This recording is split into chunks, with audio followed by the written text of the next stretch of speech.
2 শতাধিক jute garments কারখানাগুলোতে শ্রমিকরা ব্যস্ত কাটিং ও সেলাইয়ের কাজে।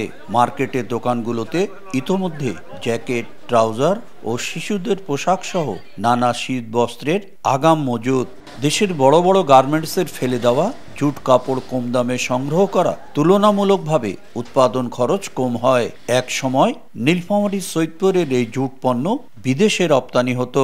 বর্তমানে স্থলপথে রপ্তানি বন্ধ ও জুট কাপড়ের আমদানি কমে যাওয়ায় বেশ কিছু কারখানা বন্ধ হয়ে গেছে।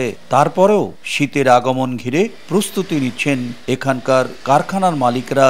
এখন প্রোডাকশন আমাদের খুব বেশি, ঠান্ডার সিজন চলতেছে, তাই আমরা কাজ করতেছি। আমাদের এই শীতের সময় সারা বাংলাদেশ থেকে কাস্টমার আসে। মালগুলো ভালো, মোটামুটি ভালো, কম দামের পাওয়া যায়।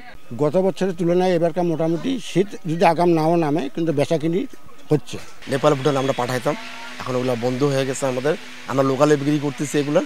অন্য সব মোকামের চেয়ে এখানকার শীত বস্ত্রের দাম কম থাকা ও মানে ভালো হওয়ায় দেশের বিভিন্ন প্রান্ত থেকে পাইকাররা ভিড় জমান। ব্যবসায়ীরা বলছেন শীতের বেচাকেনা শুরু হয়েছে, কারিগরদের হাতেও প্রচুর কাজ।